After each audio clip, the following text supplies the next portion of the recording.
Përshëndetje të nderuar zonja dhe zotrin, përshëndetje të dashur miq, ja ku po ritakohemi sërish me mua Tirona Lilin, këtu në kanalin Monitor TV për të ndarë një letër që realisht më ka shqetësuar dhe më ka detyruar të pyes deri ku mund të shkon budallalliku i një vajze për nënën e saj.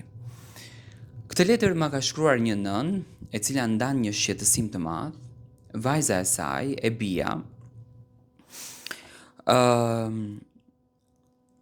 ka bërë një lëvizje të çmendur duke mos e pranuar nënën e vet tek shtëpia e burrit, sepse nëna ardh kërka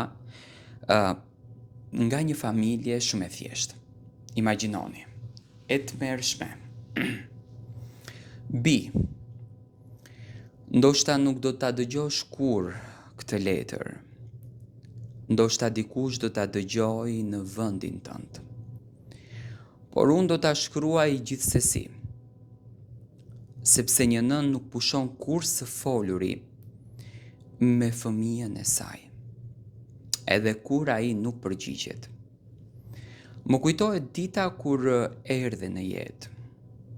Ishte dita më e bukur e jetës time.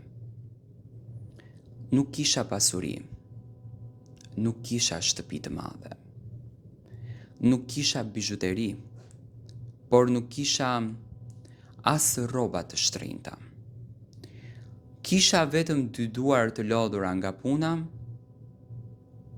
dhe një zemër plot dashuri.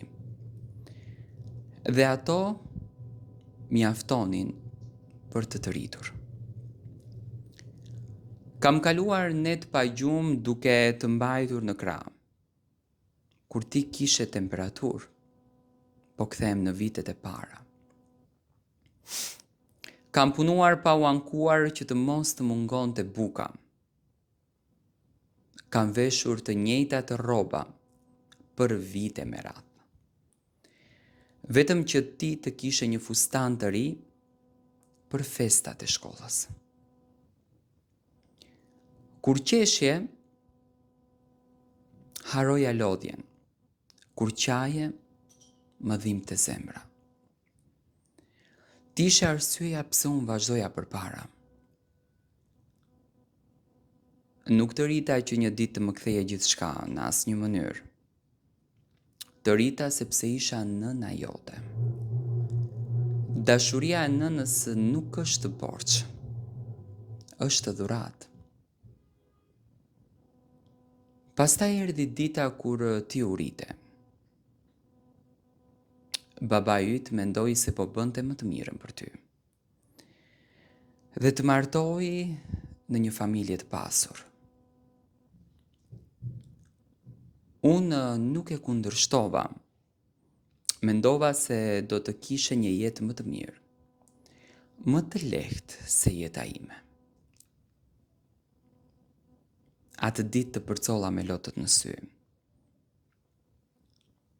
Nuk qaja sepse po largoheshe, qaja sepse çdo nën e ndjen se vajza e saj po nis një kapitull të ri.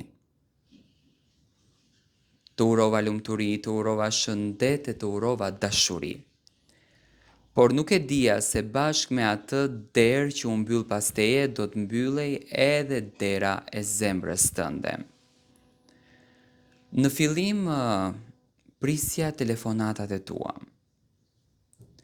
Prisja të më thoje një nënsie. Pastaj fillova që të pres vizitat. Më pas edhe vizitat pushuan. Një ditë mora guximin edhe erdha të shihja. Kisha veshur rrobat e mia më të mira. Kisha bler një dhuratë të vogël,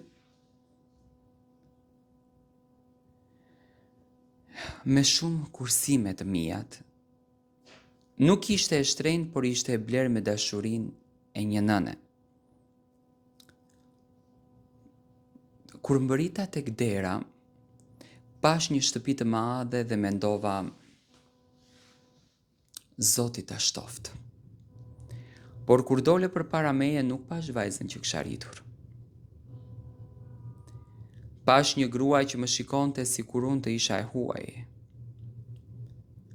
Nuk e haroj kur atë shikim, as ato fjalë që më plagosën më shumë se çdo gjë tjetër. Nën, mos vish më këtu. Nuk të pyeta pse, sepse e kuptova. Të vinte turp nga unë. Të vinte turp nga duart e mia të ashpra të punës, nga këpucët e mia të vjetra, dhe nga shamia që unë e mbaja në kokë. Nga fakti që unë vija nga një familje thjesht, dhe atë ditë u ktheva në shtëpi me hapa të rënda, nuk qava para askujt. Vetëm kur mbylla derën, lotët nuk më pushuan. E pyeta vete në qindra herë, ku gabova? Mos vallë të desha shumë? Mos vallë të fala gjithçka? Apo mos vallë të mësova që të ëndërroje, por harova të mësoja të mos haroje rrënjët? Pasuria është bekim kur nuk të ndryshon zemrën. Po kur të bën të harosh nënën që të solli në jetë, atëherë nuk është më pasuri. Është varfëri e shpirtit. Njerëzit mund të ndërtojnë shtëpi. Mund të ndërtojnë dhe qytete. Mund të ndërtojnë dhe mbiembra. Por nuk mund të ndërtojnë nënën. Unë nuk të kërkova para. Nuk të kërkova as luks. Doja vetëm të më përqafoje.